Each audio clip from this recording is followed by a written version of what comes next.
Hey guys, what's going on? My name is Jake, you're watching Mead, and today we're going to be reviewing this thing. Now what I have here is the Kriss Vector version 2, and I bought this from the guys over at tacticaledge.com.au, and those guys have actually had a few more sales from a few of my mates up here, and everyone's had a really good experience with that so far. Now, a quick disclaimer before I get into any of this.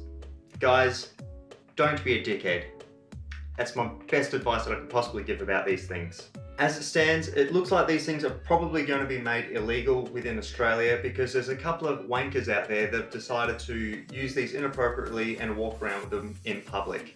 Now, although this is a toy, it does resemble and look like the real thing. And you're going to scare the shit out of people by carrying this around out in public, and you'll probably get yourself arrested. So if you do that, you're only ruining it for the rest of us, and you get one of these from me.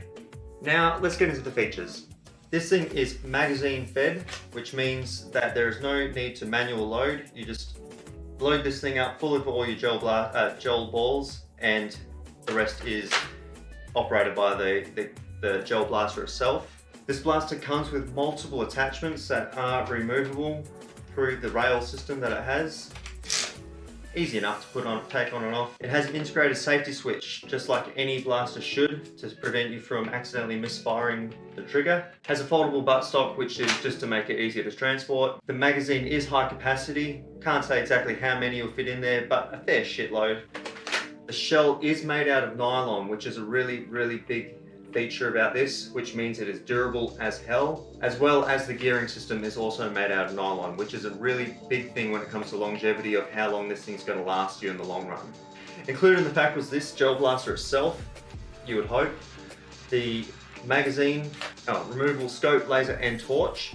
Tactical grip came with a 7.4 volts lithium ion battery, one silencer muzzle and a standard muzzle, a pair of safety glasses, one starter pack of gel balls, and a mixing bottle for those gel balls. Now this thing shoots up to about a claimed 25 meters. Sounds about right to me from the experience that we've had.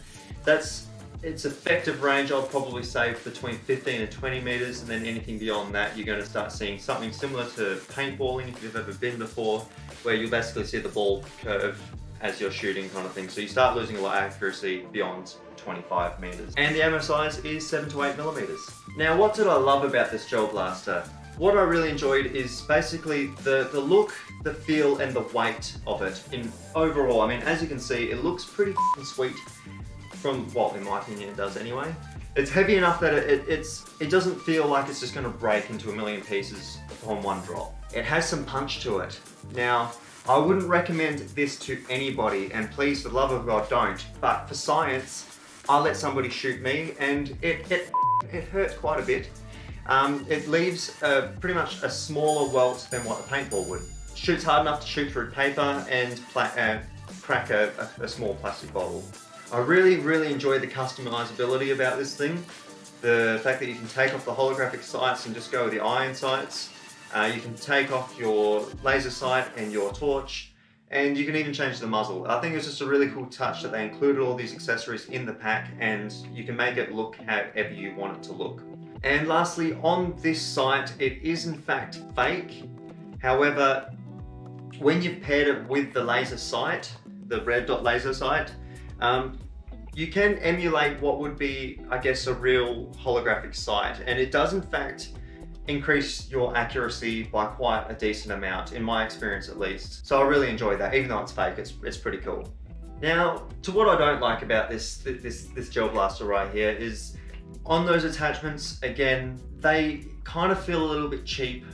And I don't know, they probably can't take a bashing like the rest of the gun can. I feel like they're not made out of the same nylon that the rest of the gun is made out of, or maybe it's just a thinner plastic, I'm not too sure, but you can definitely notice a difference when you're holding one of these attachments in your hand compared to the actual gun itself. So I guess I would have liked to see some higher quality attachments, but you know, they still work and they still look cool, so I guess I can let that pass.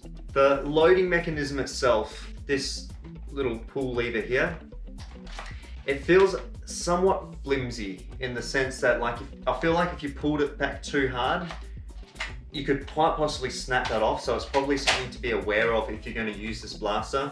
And there's other times where it doesn't necessarily load every single time. You will hear it prime, and not most of the time it will load that chamber up and you'll be able to fire, but every now and then you're going to dry fire and you're not going to really know why. The only real way to get around that is by emptying the magazine and reloading it again. And there's no real easy way to empty a magazine in these things other than just flicking that shit out all over the floor. So you lose a lot of bullets, you lose a lot of gel balls and you have to put in some new ones. So something that could be improved, but at least the gel balls are cheap, I guess. That's really about it, guys. Would I recommend this gel blaster? Yeah, it's about 230 Australian dollars at the time of recording this video. It's a lot of fun, but just be careful, guys, really. You can get yourself into a lot of shit if you don't use this responsibly. You can hurt people, and you can get yourself into trouble with the law if you're an absolute dickhead about it. There's the right way to do things and there's the wrong way to do things. So if you get one, have some fun, just be smart about it. Anyway guys, thanks very much for watching. My name's Jake, you've been watching Mead Sauce, and I'll see you in the next video.